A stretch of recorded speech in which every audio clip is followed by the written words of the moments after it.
What was dinner that you had white wine with? Dinner was my mother-in-law made a homemade chicken tikka masala and an eggplant dish. Nice. White wine's Really gonna go nice. well with that. It's warm enough. We ate outside, you know, it's a little too warm to have the red. Perfect. I'm gonna go throw In and Out. What's that? Ooh, I'm that gonna sounds throw good. In and Out in my belly after this. Are you really? Oh yeah. Do you know what In and Out is, Aaron? Do you guys have those out there? In and Out? Yeah, well, not out here. No. But I used to do my fair share of traveling. So I've had plenty of In and Out burgers in my life.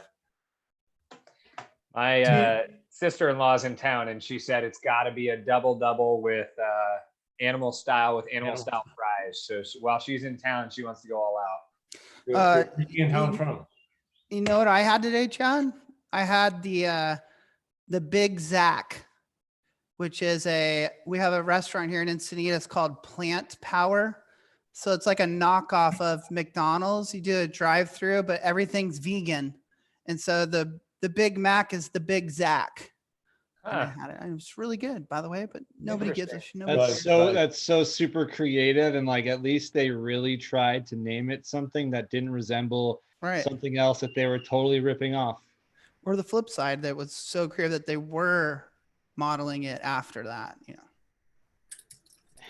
you can't flip that. Mark's going to be. That's just called laziness, man. Come on, I'm sorry.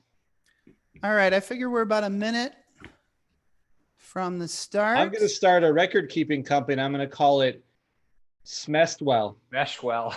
All right. I knew you'd go Schmess first. You want to buy the website? I own them all the variations. Brandon, is this the start? Yeah, I guess so. You got the volume working this time or no? We over that? We'll see in a second. All right.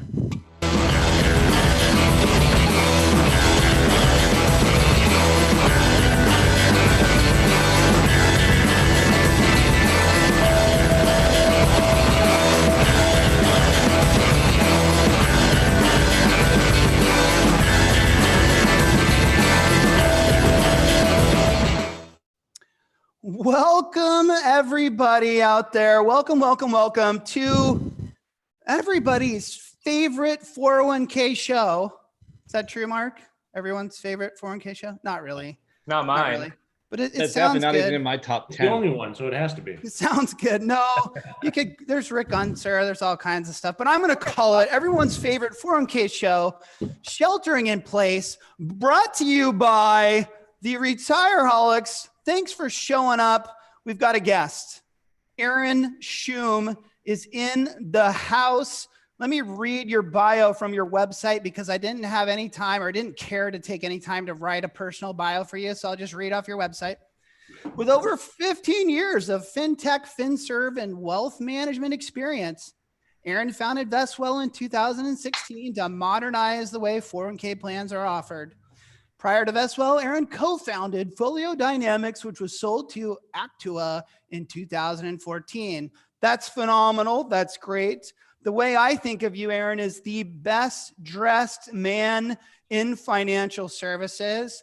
I have seen you on Downtown Josh Brown wearing a beautiful black sweater, popping a crisp white collar. And I was like, that looks dope. I've seen you in a maroon jacket with very snug jeans and some cool shoes. You've always got the shaved head. You put Chad and Justin to shame with your shaved, clean glossiness.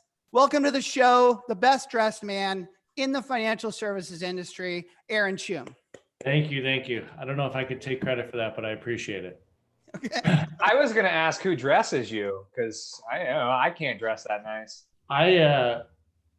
I've dressed myself for my entire life. Actually, back to kindergarten, my mother used to try to lay out my clothes for school, and I'd be like, "No, Mom, sorry, I got to change this up." Yeah, I mean, most of it is just because I'm always exhausted. So if you just hold it together tight enough, it comes across as okay. Do you happen to notice Brandon's little graphic he's got going for you? He's got your jacket changing colors. So I'm loving pretty that. awesome. Well done. Well Good done. job. Good job, Brandon. Okay, let's do, we're going to kick it off with a little housekeeping, right? Does that everyone get that reference, Mark? Yep, we're there. I don't know. Mint on pillow. Frank, do a video for me next time. Housekeeping, make sure you're in gallery view up in the top right or left or whatever, but make sure you can see us all on the screen at the same time. And please chat. We want to hear what you're thinking. We want to hear your thoughts. We want to hear your questions for our guest. We want to hear what you're drinking, whatever, but use that chat bar and make sure when you do it to all the attendees and not to just us, the panelists. And we've got to do the prohibitive word. Aaron, I think you're familiar with this. Yes? No? Yes, I am, sir. Okay. We're about to decide on a word. And if any of us says that word at any time during the show, you must drink from your nasty drink, whatever that is. And your wine would qualify, Aaron. He's got gin and tonic there. So and we're going to do it differently. I got a gin. I got a Hendrix here. The attendees, you get to choose the word. So use the poll. I get to vote too.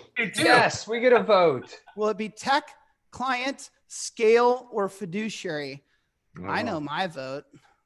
God, JD, I'm really proud of you for giving this up to all the attendees after that first one with Matt. Well, but this is different. They all get a vote, you know? It's a vote. It's easy. Aaron, if you couldn't tell, we've all scoured the World Wide Web to see which words you say most. Mark threw out pineapple, or Brandon threw out pineapple, but I think the three main ones there are pretty much in your vocabulary quite often. So it'd be fun. Brandon, it'll be hard. It'll be hard.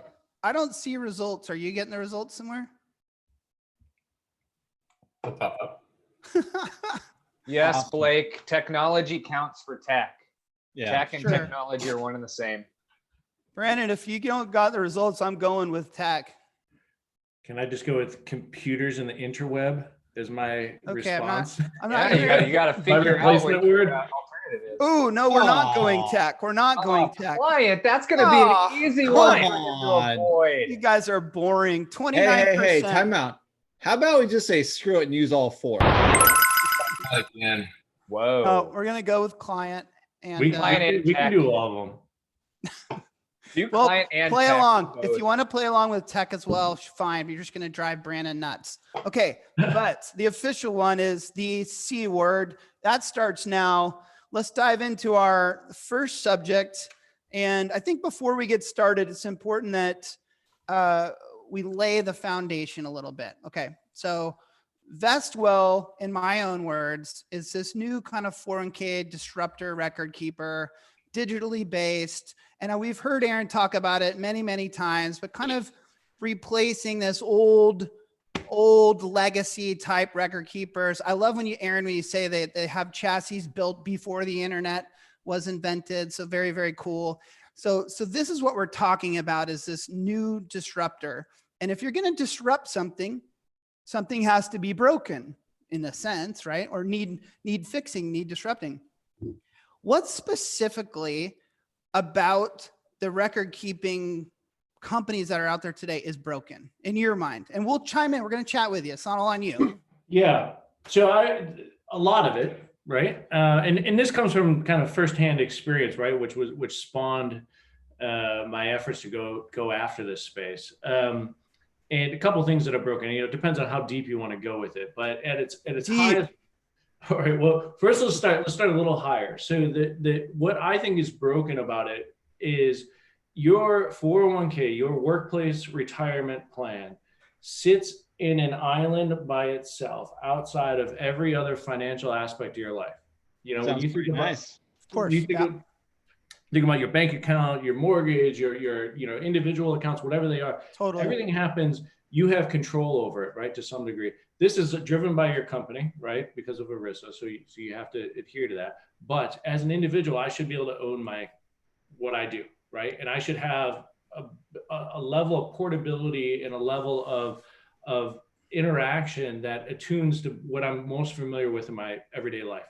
from every other aspect. You know, it's because you want to create people, you want people to go there, you want people to interact and do this, because that's what, you know, when you're providing the service, that's, you know, you should be interacting to that level. So that's what I think is most broken. So that's at its core what we've re-architected. But when you say, Aaron, when you say that broken, that island, so what I think I'm interpreting is that in that old way, there won't be a lot of advantages or flexibilities to connect to those other things. And so you're looking to do that eventually, or yes. I mean, what's so bad about being on an island?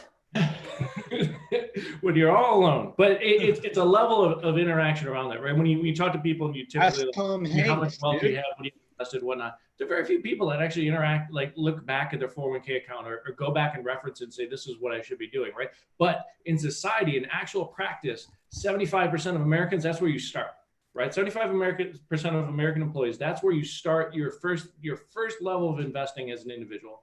So you have to be able to carry people from there.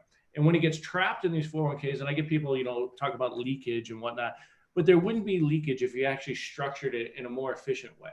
So what we did was, obviously you have the ERISA side, you got to adhere to the sponsor side, but in the traditional record keeping world, everything happens at that sponsor level in an omnibus level or an omnibus world.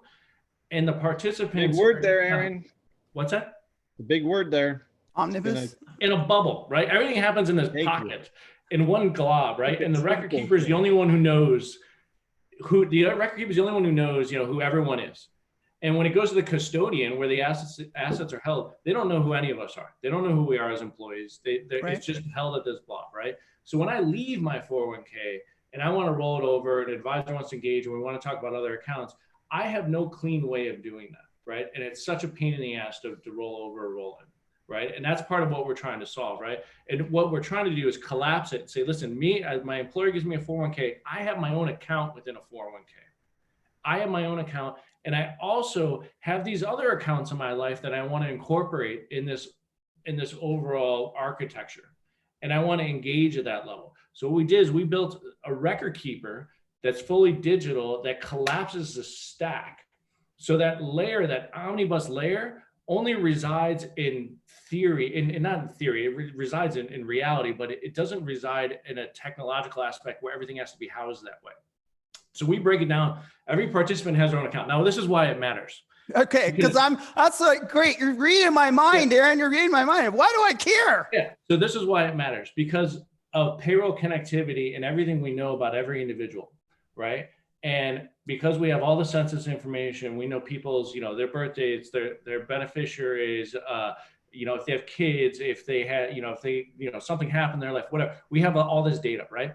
Now what we can start doing is guiding people to make more intelligent decisions around their investments without having to be an expert around it. So if you have your 401k today and you're like, hey, by the way, I should probably have an HSA. That HSA happens over here. Or I should have an IRA. That IRA happens somewhere else, right? What we're doing is we have an architecture where we can actually spin up individual accounts underneath for every facet that is most pertinent to that person's life. So we say, hey, you know what? Your employer has a high deductible insurance plan. Do you want an HSA? Yes, click this button and we can spin out an account and a card around an HSA. Oh, by the way, we notice you have rollover assets for outstanding 401k balances from your previous employees. You should roll those in and stack them. So now all of a sudden you have 3 different accounts lined up underneath, and we have the payroll connectivity. And we know how much people should invest or can invest based on who they are, how they're getting paid, hourly, salaried, whatever it may be. And then we can start allocating the next best dollar into each of those accounts without that individual ever having to know how much they should be doing. Do I have to go log into my HSA? Do I have to go to my 401k? Brandon, can I put a pause button on Aaron in some way? Can we pause him? He just went through the entire scope of everything that we were going to talk to him about today. Did you notice that, Chad? Yes. He had every little buzzword and every little thing in your notes in the first. So that's how I think about it. That's what we're trying to solve. That's the inefficiency, right? And then you get down the other inefficiencies of payroll. That's what's broken. Notice generation, 5,500, compliance testing, all the other gunk that goes with a 401k, right? All of those are highly, highly inefficient. And what we try to do is build to fix those inefficient processes and allow people to interact where it's important and allow the mundane stuff that should just happen automatically get built through technology. I'm feeling so- a little That doesn't dizzy, Chad. Yeah, I'm feeling dizzy. Try to bring We it back picked to a course. really shitty word, by the way. I was writing down some of his alternative words for the C word. He's got it down right now. He needs more of that wine to get him going there. I love my clients. So Aaron, the way I see this is imagine like a checkers board, right? Or a Connect 4 board, even better, where you're dropping in red and black little coins each time. And I see that bottom layer being the participant. And you're saying this column is 401k, and this column is HSA, and this column is loans, and this column is your banking, and this column is Social Security. Yep. And what you're saying is underneath Vestwell, you want all of those on one level. The client is now, and I said, is now the participant. And your thought is, hey, we can set up an HSA by dropping one in here. And the 401k is just a source in all of these. So we can aggregate all of this information so that we can help, which is essentially what financial advisors on the private wealth side are doing. Providing advice. Help them determine how to spend their money. What's the next best dollar with their income? Now, my question, which I still can't understand after following you as much as I possibly can, is Vestwell thinking they're going to build all these things? Or are you going out to these other companies? Like my example in pre-show was with Merrill. Are you going to go to Merrill and say, let me be the record keeper on your guys' chassis? And now you can push in your life insurance portion, and you can push in your HSA. You can drop your chips in here.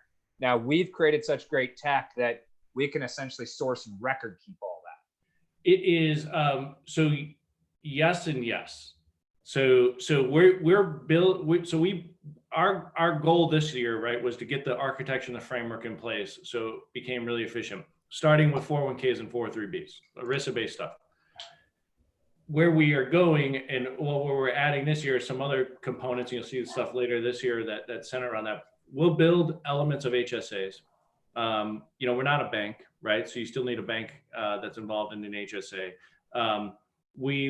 IRAs are natural, right? And some of the other, I don't want to go build another full wealth platform. I did that before. There are great companies out there that you can partner. We built it with the idea though, and the understanding of not everyone is going to look to Vestwell to say, go build this for me, right? And they're going to say, I'm tied into so-and-so and I need this. So it's all API driven, right? So we can plug and play things, but we do want to own a lot of it, right? And we'll build a lot of it, right? So our play, right? Who we go out to the industry and ultimately compete with are the FIS, Relias and Omnis of the world, the DSTs, the Ascensuses, right? And we're going in there and getting people out of that legacy architecture that is prohibiting them to service clients in the way, there you go, service clients the way they want. There we go. Is that the bigger game plan, this kind of enterprise thing that you're talking about, competing with the Omni Plus, all that stuff, versus Vestwell itself becoming a successful option for plan sponsors? How do those two vet out? Like, which one's more important to you guys in terms of growth? So I always say, so we have two, it's 100% distributed as a platform. It is not direct sold, right?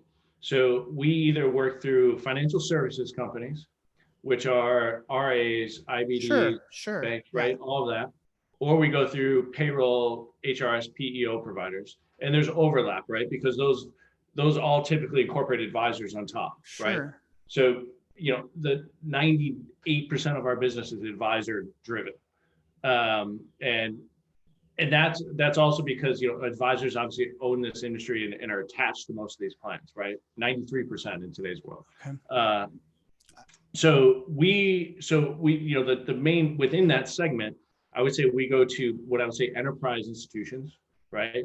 So think of your typical, who you would think of as a record keeper, right? We're engaged with them to augment their record keeping services, right? And then I would say preferred partnerships, often retirement specialists are really where we focus on the preferred side, and then payroll, HRS type players. So I guess to clarify that question, what percentage of the business going forward do you see that Vestwell logo slapped on it for everyone to see versus it being behind the scenes? You almost never see Vestwell. I would say 5% of our users Really? see Vestwell. Yeah. And that's not the goal to grow that side. No, no, I have no Okay. aspiration. Like I never want to see a TV commercial with Vestwell or a Subway ad in New York or something with Vestwell on it, right? It's all, I see commercials today that are kind of funny where I'm like, hey, that's actually us behind the scenes.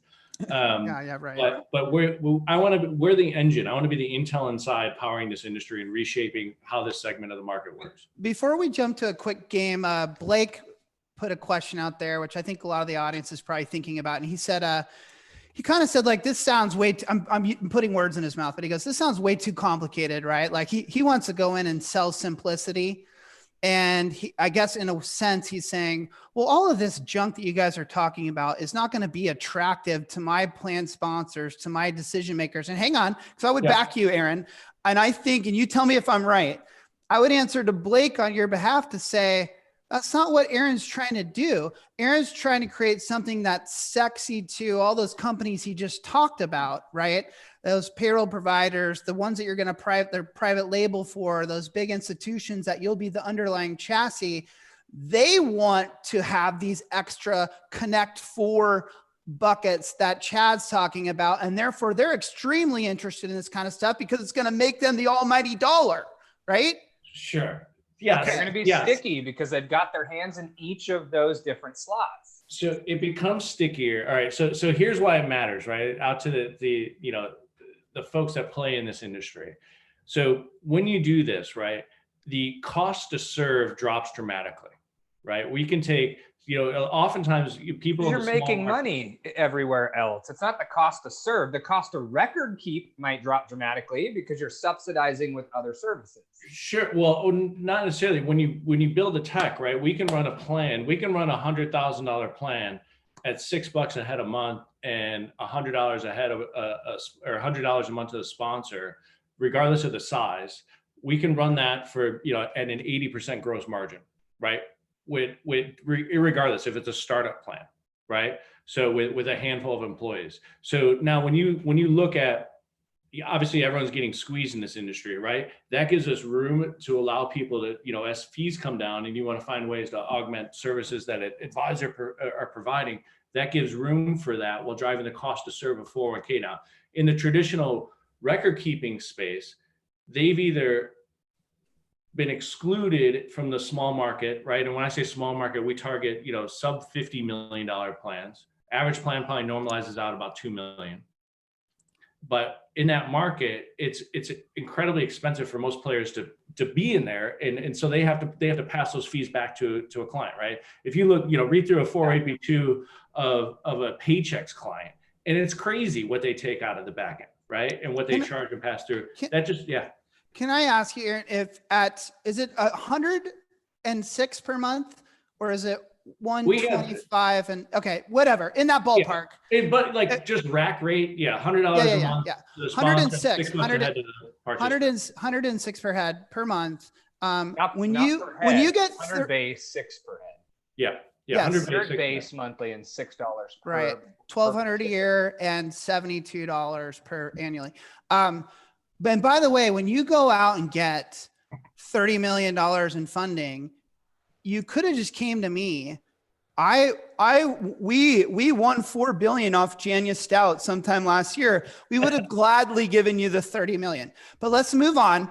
If when the VC gives you the 30 million, this is not the model, right? Is for you to go grab as many clients, I'll get to that, as you can at $100 a month and $6 per head. There's big, right? Thank you. Okay. Tell me, what does the VC want from you? Where's all this return on their investment coming from?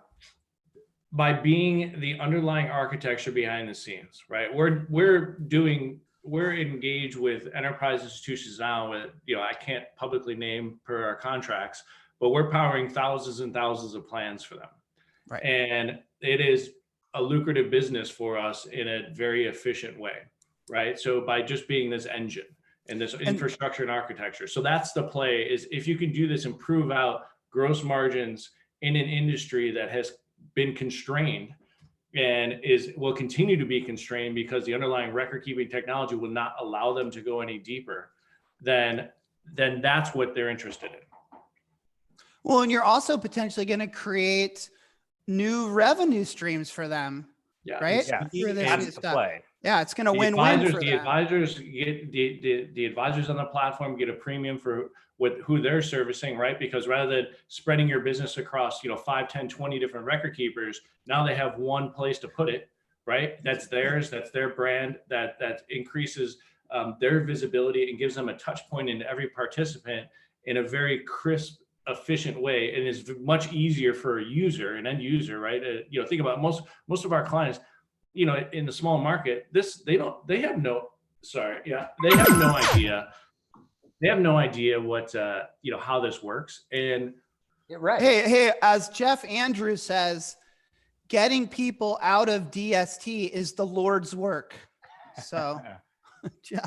All right. I mean, yeah. No, we could talk to you for hours. Hopefully you get it. Hopefully it makes sense to the audience. No. Hey, it makes a lot more sense this time, me hearing it from you, than the first time Chad and I sat down with you and we walked away going, that guy's an idiot. No, what are you talking about? That wasn't honest the first time. The first time we walked away going, shit, the margin's got to be so tiny. Either that or they're not going to service anybody. It's just going to be record keeping, which is what this whole time, what I thought your guys' play was, to say, like, literally, we're just going to be behind the scenes sourcing and record keeping. We're dependent upon the advisor to build out the enrollment, the education, the financial wellness, the fiduciary process. Like, we are a record keeper. We are DST. And when we walked away from that meeting, JD and I laughed, like, okay, you can say you got a margin on that, but you're going to need 130,000 401k plans before you're making any money on that. And that would be the largest provider by threefold. So now I understand what the thought was and where all this VC money comes. This is a new world that you're trying to create. Yeah, I want to get to a game. I want to get to a game real quick. We're going to run out of time here eventually. But Jeff brought up, and I think Tom's asking if this is right. I'm not sure, but he says, assume I'm not getting 60 hard copy enrollment kits printed in Spanish and mailed to the plan sponsor. And to back up what Chad just said and to answer Jeff, no, I think you're right. I don't think that was ever Aaron's intention or Vestwell's. They want to be this digital platform. But Chad, and I'll ask Aaron on behalf of Chad, Aaron, do you still have up your sleeve, though, maybe some tech to help with education and stuff? I mean, you're not completely removing yourself from that side, are you? We do a lot of education. It depends on how far our relationships want us to step in, right? So there's, I would say it goes from fully bundled to completely unbundled. And easier said than done in many ways. But so in the bundled capacity, some advisors are like, listen, I don't want to deal with this. You do the enrollments, you do the onboarding, you can do the education. So we have, all online videos, tutorials, walk them through the platform. All of that's already there. And then we also will brand that in the name of whoever's platform it is. Okay. Right.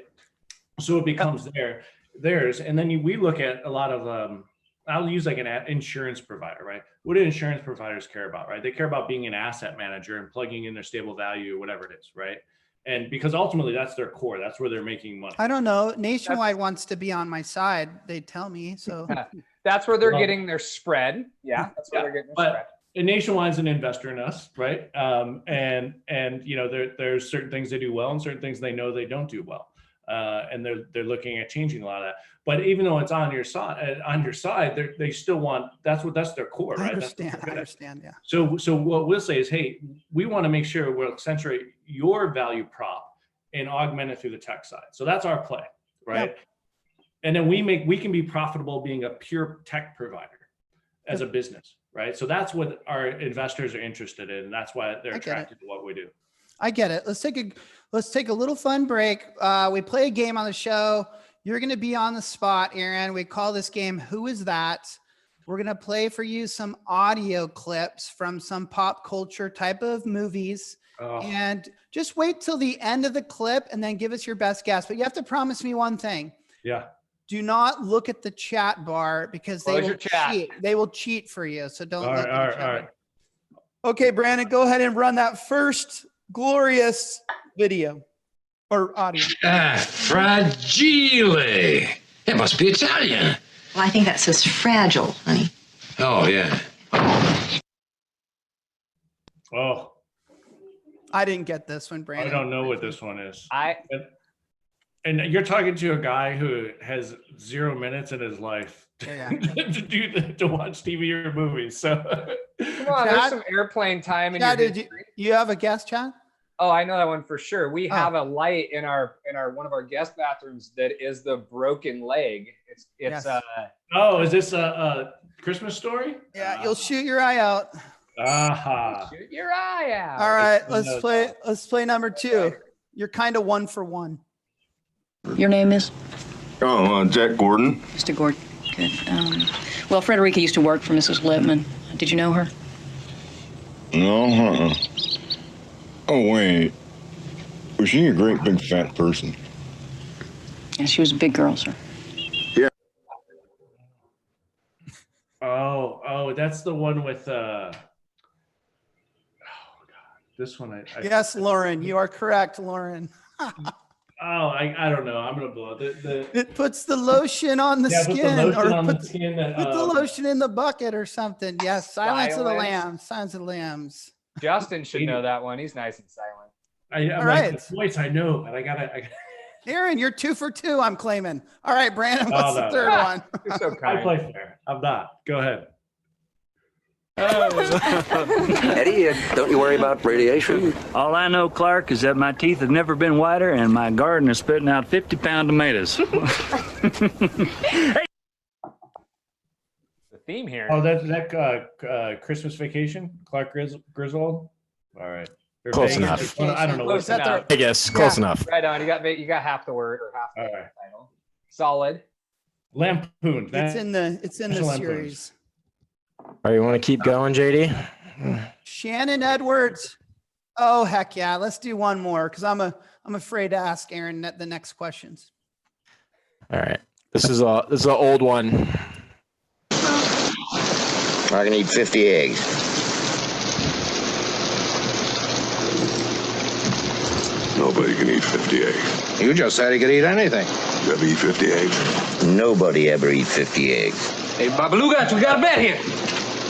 My boy says he can eat 50 eggs. He can eat 50 eggs. Yeah, but in how long? The hour. Well, I believe I'll take part of that wager. $2 right here. Cool Hand Luke. No? Wait, what? Wow. Cool Hand Luke. Nice. Wow. Nice. I had no clue there. Wow. Did Aaron just Good age knowledge. I I think you might have just aged yourself. I did dramatically. I remember watching that one. I think it was in the early elementary school. We watched it in one of those days when the substitute teacher shows up and has nothing to say, so they throw up a movie. Never even heard of it. Have you guys heard of it? Chad? Nope. Nope. All I'm right, just laughing very because good. JD shook his head like he was wrong and he was actually right. So apparently JD doesn't know his own game. How's my internet doing right now? Okay, guys, am I coming in all What's- right? Wait, what'd you say? Good. It's messing with me. What? I just want to say hi to Shannon Edwards' children for staying up. And Shannon, if you let your kids watch this show, you're not a very good mother. That's not very Jeez. responsible. What about I'm Mark kidding. and I's She kids knows I love on her. The show. She knows I love her. She knows I love her. All I know is that, no.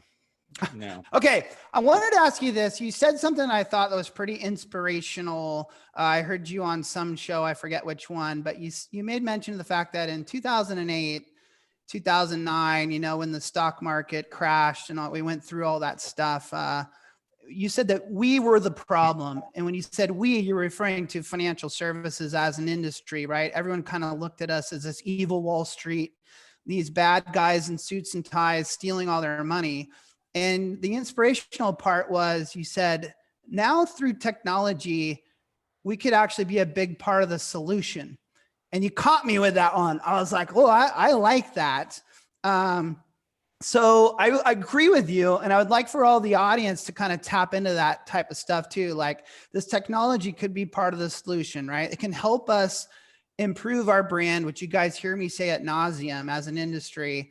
And so we're looking for good tech. And as much as Chad and I and the boys try to tear you apart, we're also very excited. When have we ever tried to tear them apart? Well, you should. There's not been one thing on this show so far. Aaron, Chad, just to let you know, Aaron, hold on, time out. This is time for us. Here we go. JD has probably thought like, oh, I'm going to come in guns blazing and ask some hard questions. He has not. He hasn't even got, he's like, oh, being all nice and stuff. So come on, JD, let's see this. You can throw it at me. I don't mind. Yeah. I'm all for taking it, because you really let me down today. I've been quiet the whole time, just waiting for you to do something that I actually be like, there it is. Nothing at all. Do you know how when a politician starts talking and you just get lost in their words and the way they're going? Like Aaron I got spellbound. I see it in your eyes. Spun around. He really did tackle a lot of my questions right out of the gates, you know. I will say, now this isn't to be taken offensively, Aaron, but have you ever been compared to Voldemort? I have not. Okay, so I feel like you've got JD under this spell, and I'm wondering it's because maybe that's your doppelganger. I'm not sure. Maybe. I don't know. That's a good one, though. I like it. Well, I'm going to stick to the positive right now, and then we'll see if we can find something really negative to attack him. You said something like, you know, when an advisor goes to a record keeper and says, for example, like, you know, I'd really like to send I'm going to use the very simplest of solutions. I want to send an email blast to all of my participants and all my plans that have, you know, north of $100,000 and are over age 50. Quite honestly, I think there's a lot of record keepers that would say to you, we can't even do that for you. And the ones that could, it might take a lot of time to get that type of report back. So you're telling me that is something that Vestwell can and will do. And again, I've given the most simplest of an example.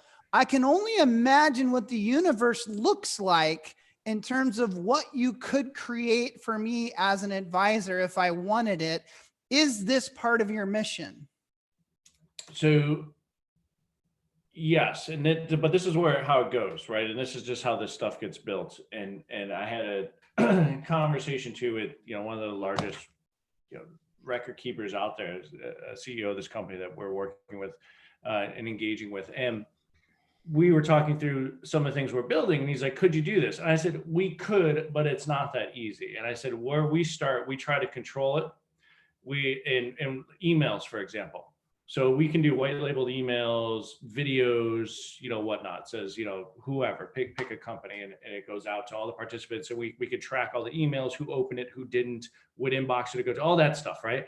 I can do that in MailChimp, bro. It's not that fancy. Right. You can do it similar, right? But so we built a lot of this stuff so we can customize that content. But then we pull that in, and then what we start to do is segment the data and then bubble that up to the advisor. Now, we haven't done a lot of this yet, and I'll fully transparent. One of our known deficiencies is I think we can provide better reporting and better interaction out.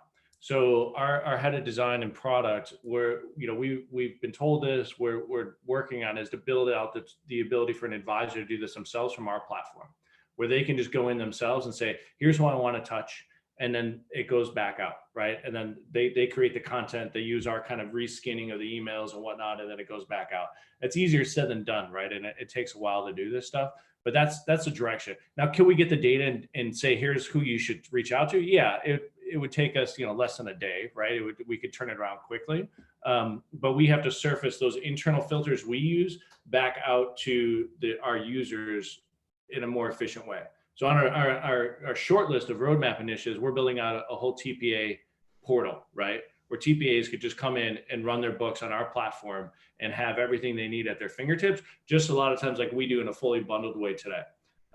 So that'll be out the next couple of months here, and then build up. Everything you're stating there is still dependent upon having that data, which is, it's been a common theme in all of our conversations. You gotta get it. And this is part of what I would say people get frustrated with, but we're pretty stringent about it. So we have this, you know, kind of thing, bad data faster doesn't help anyone, right? So when we get data in, we spend a lot of time, you know, refactoring rosters and looking through and call outs. And when we process payroll, you know, we track where the errors are, right? We track, we have certain users that allow us to track their eyeballs. and we see where they're looking on the screen and what they're doing. And then we try to build to where they're getting hung up, right? And the two biggest problems are birth dates and social security numbers. So silly. And did you just hold on? We're not going to just glance over that. Yeah. Did you just say you're tracking eyeballs? For people that let us, they're folks that we don't just do it. Marty, others have done that too. No. That's not. We're not like Google, right? Where we'll do this behind the scenes. Invesco did the same thing. I'm pretty sure you're tracking JD's eyeballs right now. It's in a container, right? And it's a software package we use where it's like user testing. Right? Yeah, like the FBI. Jesus. No, it's like they log into it. It's not in the platform. They go into a specific site. It's very clear that there's something happening, right? That's gnarly. See this stuff. Wow. We say go in and look, and then we can see where they're cursing. Let's get away from eyeballs. Let's get back to the data, to the census data. So, look, Chad's trying to go towards is like we've seen this, and Aaron, long before you were in the 401k biz, people were trying to do this shit. Yeah. And we've continued to fail as an industry. So I will give you that. But it's not a failure because we don't possess the tech. We have the tech to line up census information and feed it in on every per payroll period basis. The problem that we've been having as an industry is we can't get our fucking clients to cooperate and do it properly. And we can't go back and forth with them trying to sort it all out all the time. So what is your guys' experience with that so far? So are you talking like payroll in general? Sure. All right. So we have, I would say, 4 major ways we collect payroll. Right. And this is why we work with payroll providers, because the ideal way is to get an API that goes back and forth. Right. Yes. A proper API. Yeah. A proper API. Super hard to do. And most payroll providers have no idea. Right. I don't know if you guys probably, I don't know if you care enough, but like look at ADP's payroll interface API. It's a joke. Right. It's an absolute mess. And it tells, and obviously they control a lot of the world, right? ADP, Paychex, so on. But then you get guys who are much more tech advanced, like a QuickBooks, right? And they have, they're doing some pretty interesting things with their APIs. So you build that up. Now you can't do that. You can do a 360 flat file that goes back and forth, right? Just here's data, here's this, it goes back. The other way to do it, the next best is a 180. So from payroll to our platform, but doesn't go back. So if I change my contribution amount from 5% to 60%, not going back. Yeah. What we built for the folks that have nothing, because they have a closed ecosystem, homegrown payroll system, which a lot of these folks do, we built this payroll engine that allows you to drag and drop a payroll file. And we know where it's coming from, who the provider is, the sponsor, what their eligibility rules are and whatnot. And we grab the data and then we normalize it and we bounce it off the historical data that they've had, right? So we look for anomalies in the process. We look for, say, hey, JD, you look like you were, 40 years old last week, and changed, yeah. Now you look like you're 16. I don't know what happened to the beard, but hey, this isn't right. What happened? And then we allow them to change it, and then we can teach the system to look for those anomalies continually, right? Yeah. So we add in layers and layers of validations around. Understood. Chad, and that validation is tech-based and relatively simple. I think many of your peers are doing that as well. What I liked what you said is something we've been screaming about for years, is you said, we know these payroll providers and we know what to expect. So if you know what kind of file feed and you know their letter headings and you know how their, in your terms, antiquated systems are going to push that data over, then you can set up your API to read that data. And it doesn't necessarily have to be in a singular format and line up exactly how you need it. Hence the 360 works cleaner. Yep. The 2 questions I would have off of that is, are those payroll providers playing friendly? Are they letting you actually know it? And then here's even more important to me, Aaron. Somebody on your side needs to sit in that driver's seat when you're onboarding that client and say, when you're onboarding that business and say, oh, you're with Paylocity, or oh, you're with QuickBooks. Here's the file that you need to pull. Here's what you need to do with your payroll provider in order to make this happen. Nobody's doing that. We all preach it, but nobody does. Yeah. But hang on. It's not just that. The problem that also happens is you can have a beautiful API set up with payroll vendor X that the way payroll vendor X works. But the problem that happens is definition of comp, different dual eligibilities, rehires. There's a lot of things. No. But if the data's coming over and the data's not the right data, not the accurate, you have to have even though it fits the API the way the template was supposed to be, the plan's still screwed up. Yep. And I don't see, anyways. Yeah. This is me being an old guy. This is me being an old guy saying your tech's not going to solve everything, Aaron. It won't work. No. It doesn't solve everything, right? And we have clients that don't have email addresses, right? So now you got a whole nother problem, right? And so I think what someone here mentioned that, the payroll company screwed up or the HR person screws it up. And that happens all the time, right? And a lot of times we try to catch as much of it as we can. So we're at a clip, we run 93% of our payroll straight through automatically the first time clean, right? Oh, wow. And we're trying to get that. Or at least you think you did it clean. Yeah, we're trying to get that over 95 this year. And it's hard. It's super hard, right? And there are guys. So there's another payroll company we work with, and then their clients come in and they're like, "Hey, we have a K1," and we're like, "Oh, right. Sorry." And so they can't do a K1, and then we have to deal with it, right? Yeah. Trust me, bro. We're in 45 years of doing business right now. There's all kinds of little messy situations I'm sure you're feeling the brunt of. This is a business of edge cases, right? Yeah. And knowing more and more of what people do well and that they don't. Like Paylocity, we have a great interaction, a great connection with. QuickBooks, we have a great one, a really great one that goes live later this year. And we keep trying to work with them to help, and they're much more open to it, to your first question, right? Versus 4 years ago when we started talking, no one wanted to talk to us. Now people are like, okay, we had a payroll company call us the other day that was adamant they would never do business with us. They're like, okay, we're ready. And so they're getting more and more friendly. Now, I don't know what that data is going to look like. It may be, a dumpster fire that they send over, but we'll do what we can with it. And no matter how much Chad and I tear that apart, Chad, I know you and I agree on this, to have those scrubs, to scrub the data, to have that tech in place, which is not unique to Vestwell, but I know it's part of what you guys are doing, is the right step forward, regardless of if it has some holes in it here or there. I mean, we've got to all get there as an industry. So we have to applaud that. And that's great. If we're being a dick to Aaron, we want to say it's like, well, we could do that 10 years ago, bro. Like, we can scrub payroll and census data to look for errors and let the submitter know that, hey, this looks wrong or this doesn't look wrong. And I'm sure yours is slicker and newer and cooler, but I just, that's not something that we haven't had, But think about when you take it to the point of how long it takes payroll to process today, right? When someone submits a payroll file, it's 3, 4, 5 days later before it actually gets processed. Because although someone else is doing scrubbing behind the scenes, it's an arduous process that's not efficient. Now, if you can take that, we've gotten this down to milliseconds, right? And ACH protocol has its own flaws, but that's changing in the industry as well. But if we can do this where it effectively becomes real time, ACH, boom, here's your $500 you just contributed. That's where the puck's going, right? And that's where we're starting to get to. And the faster you can do it, the more efficient it becomes, the less time intensive it is for someone, and less error prone it is. And then when you know better than anyone, once you submit that payroll and it gets processed, it is so hard to back out. Right.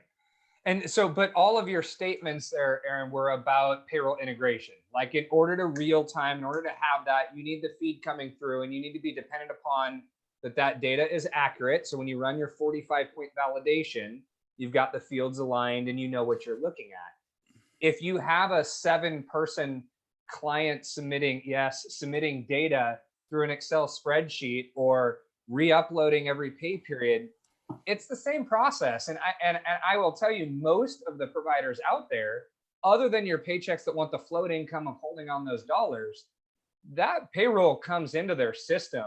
And by end of day, as long as it comes in before 4 p.m., it's in the market the next morning. Yeah, it'll be in the next day. It's immediate. They're not missing time. That work well, right? But there's only so much improvement you can make on it. Now, it'll never be perfect. This is not gonna, we can't find the silver bullet, right? right? And say, this is what it is. Cause you just have to deal with too many scenarios around it, but it is getting better. And then there's the ability that's starting to come out now where you can do predictive analytics of when you're going to be paid and how, and then actually do it before you get paid. Right. And if you have that, right. And if you can get ahead of that, right. So that's we cool. want an architecture and infrastructure that can get us there. Right. And if we're sitting on a Relias backbone, it will never get there. Right. Or pick.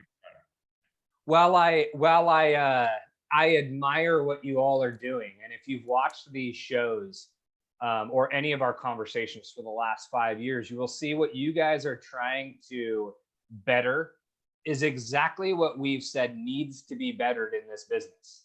It is exactly it. I've said for years, for a participant to have access. Chad, I thought we were trying to be a dick to him now. We were trying I'm to going to. Let me go full okay. circle.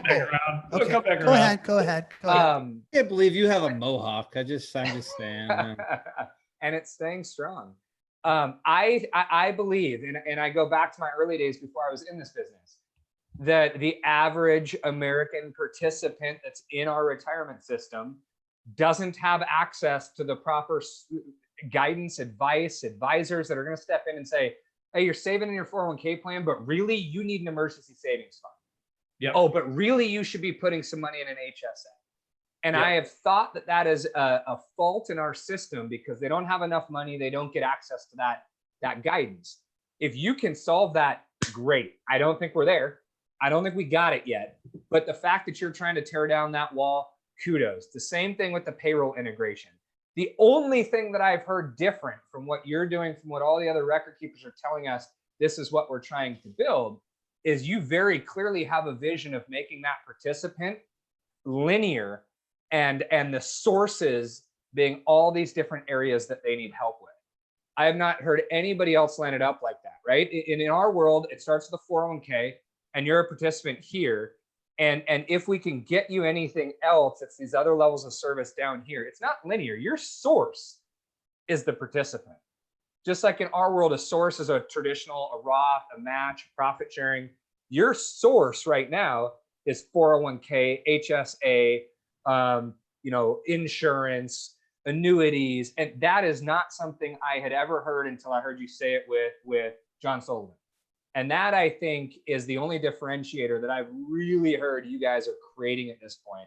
Because Cloud API has been there. Other people are spending millions and millions and millions on that too. Yeah, and people are spending tons of, and people have tried this, right? And it's a big ship to build. And, it's expensive and it's hard, right? And I don't discount it at all, right? And I have a ton of respect for, everyone who's been in this industry for so long and been, very successful at it. But I do think it's inherently flawed in a lot of the things we talked about, and we have to give a better solution out to folks. Now, whether they understand how the architecture works, I don't care, right? Yeah. This is on us to provide the ability to service people better, right? That's where my attack on Aaron and Vessel goes south, Mark, is much like some of the people in our chat bar. I was thinking really myopically about the plan sponsor and the participant. And I was looking at what Aaron's doing and trying to do and kind of agreeing with what Blake said earlier, where I was like, they're not going to care. We're even seeing some of the chat bars right now where they're just not going to care about all those different levels of detail. I don't think having their money hit their account, one day before versus the next day even really matters to them or would be part of a point of sale. So I was going to come back to you in this negative way of like, look, bro, we're doing all the things that matter. And our clients aren't asking for the things that you're asking for. But my mistake there, my folly is that that's not who you're building this for. You're building it for the big players that want to do better for those people that don't know any better. And you will impact them. I'm not saying you're not going to impact those participants. Sure. You will. But that's why I was getting that all wrong. But let's go to one other thing based on what you just said. Are you familiar with Schlichter, the 401k boogeyman? Do you know who that is? I do not. Okay. Yeah. Well, trust me, he's going to be crawling out from under your bed sometime very soon. Okay. So he is not a big fan of 401k providers offering other types of solutions to generate revenue. And I'm sure you know this. He calls it whack-a-mole. He feels like ever since he's gotten fee transparency under wraps through all his lawsuits, vendors are just finding new ways to generate revenue.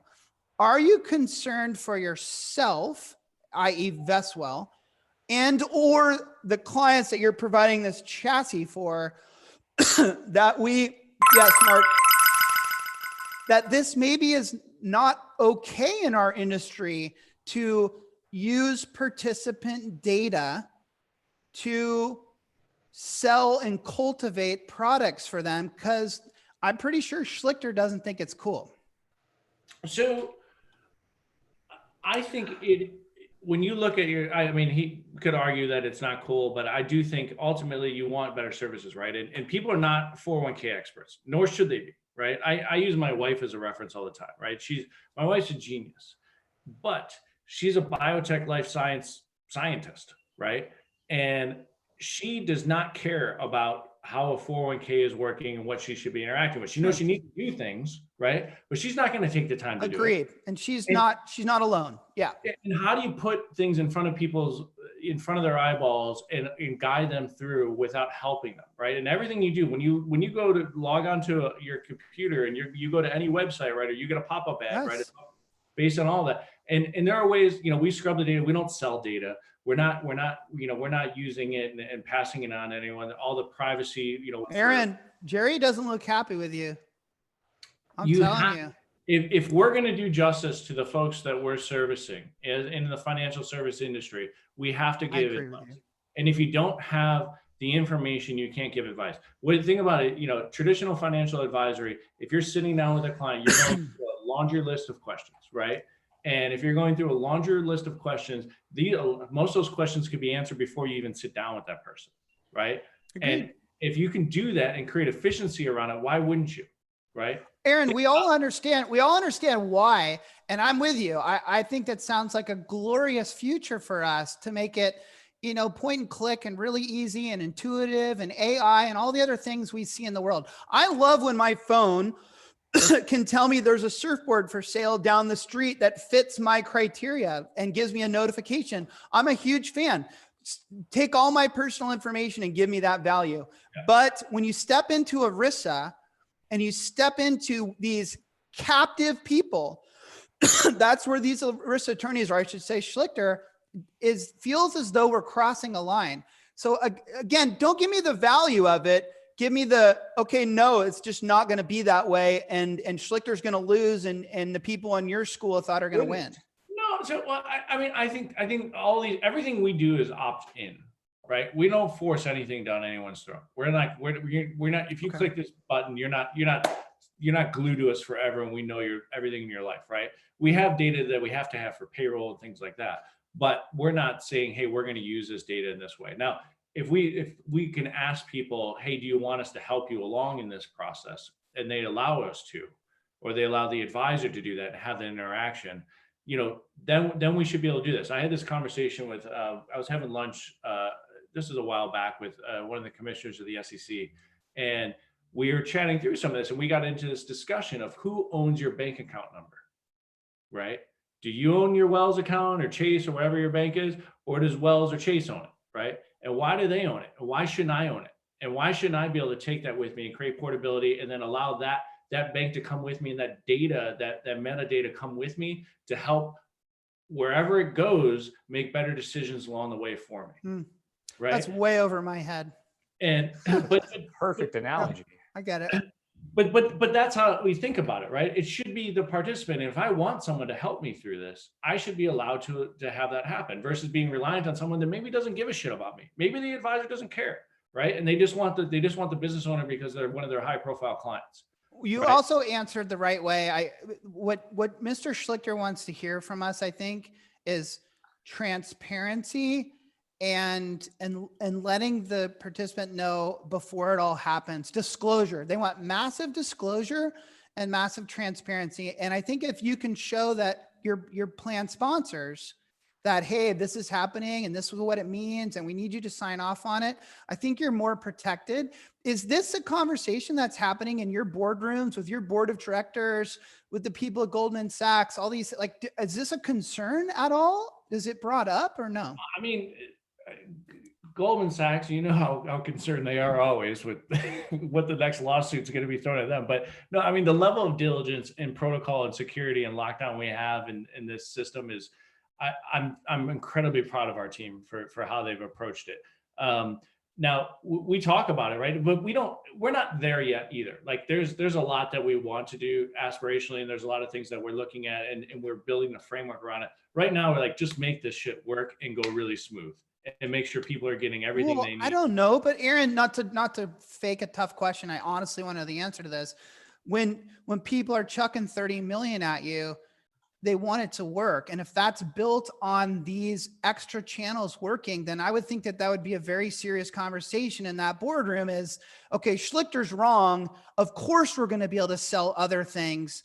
And that's our direction. And that's where we're moving forward. As long as we CYA, as long as we disclose, as long as we're transparent. So that's got to be where your guys' brains are at then. No, it happens. Yeah, we have conversations like that all the time. And so too, when our platform, this is not a one size fits all world, right? And we don't treat this industry like that. So everything's configurable. So if someone says, listen, we go to an enterprise institution or an RA or TPA and said, you know what, we're not cool with this. We don't want this, or we don't value this, or we turn it off, right? So if they're worried about themselves in that regard, and they're not comfortable with what we've laid out, we flip it off. Fair enough. And so you have to do that, right? But then there's other people who are like, no, we need it, right? And we're not going to charge people for it. We're not going to be like, some of these other players out there are like, well, we're not giving you the data that you own. Like, no, it's yours here. Yeah, no, I know. But the lawsuit in 5 years from the boogeyman is, oh my gosh, there's this, $1 billion plan, and they were making all this money on the HSA, and they're making all this money on the emergency savings accounts and the IRAs, and they did this or that, and they all were selling this stuff to this captive audience. Shame on them. We've seen it from Schlichter and all of his stuff. So anyways, yes, go. You have built or taken upon what your dad has built under a premise that you and I have chatted about for years, which is you don't design a solution in fear of what the bad people might do with it. Like, think of Retireholics. Like when you started Retireholics, it wasn't like, what kind of shit are we going to get from people who will think this is a joke? So if we take a step back from the people who think sharing the data is bad, and we say, what does the average working person actually need? Let's just say it's a 32-year-old, they're in their first step of their career, they're making reasonable money. What does that individual actually need? They need guidance. They need to know how to spend that next best dollar. Agreed. So if we stop there and we worry about the outside fears, how do we accomplish that? Well, and that's what I think Aaron and others, as smart as he is, that don't drink alcohol at 4:30 on every Thursday afternoon, I think that's what the next step is. 100%. That's what needs to be accomplished. And can I say, in my very naive opinion, it's not Aaron that I worry about. Honestly, it's the people who are giving you that money. No offense to them. I don't know who they are, but what's their play here ultimately? Because in a lot of ways, don't they just sooner or later just want you, Aaron, to go on to your next entrepreneurial venture? Ooh, good question. It's a good take one. That. No. We don't have a ton of time, but that's a great question. If I do that. But no, so here, there's a very specific calibrated way that we've structured our cap table. And there's a couple broad themes around it. One is they have to be fintech focused. They have to know this industry. If you look at, because I'm too old and tired and jaded to try to educate someone on how this works or how a financial advisor works, right? And I've dealt with folks who are like, well, tell me what an advisor does in a 401k. And I'm like, fuck you, conversation's over. And this is, well, we don't swear on the show, buddy. Jeez. You mean like downtown Josh Brown, who doesn't know a 401k from a chicken on his interview with you? But go on. So the other side of it is, hey, we want to, the folks on our cap table, we are not tied to, usually there's a lifespan of a fund, right? Where it's like, hey, you're on the clock. You have 5 years, go, right? And then we're flipping this thing. There's no lifespans on the funds we're in. And it is built to be a profitable, scalable model that stands on its own. So this business is built to, we could go public, we could be the next old SunGard or wherever we want to go. And that's the play, right? Now, will we go public? I don't know, right? Like, I'm just focused on executing on what we want to execute on. And Mark, when he sells out to Fidelity in 3 years, we have this on tape. Yeah. I'll be knocking on your door, buddy.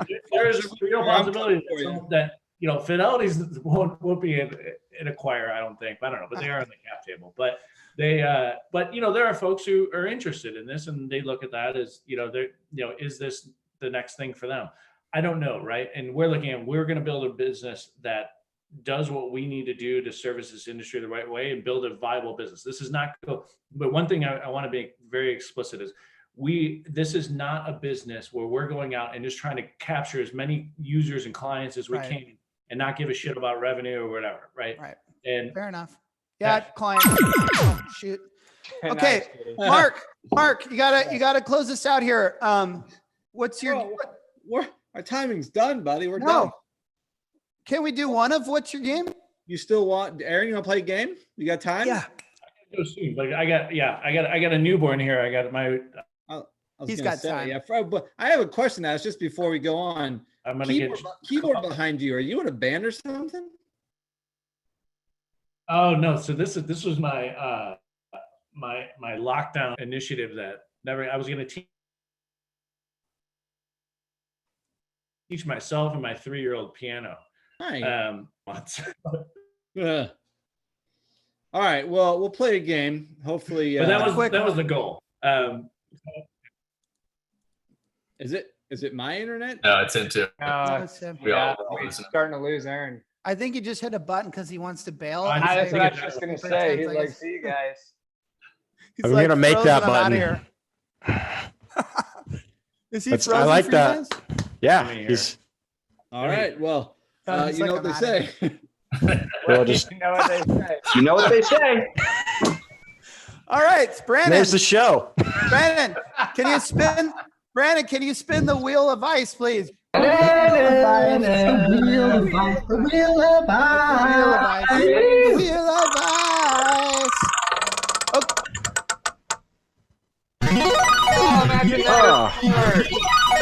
Okay. Take a picture of Aaron in that stalled phase. It's Mark. Yeah, Aaron's like, there he is. Okay. Aaron, that was perfect. We ended the show, Aaron. We're all done. You're out. Thank you, guys. Appreciate it. Thank you. All right. See you, buddy. Hey, everyone. Thank you for tuning in. Abby, Amanda, Amy, Bird. I like that name, Bird. Brad, Chris, McDavid. What's up, dude? Corey, Deanna. That's a Vestwell person. I know we're that. Gonna be here for a while. Oh, okay. And the rest of you. Chad doesn't give a shit about you, but thanks for tuning in. We've been It's been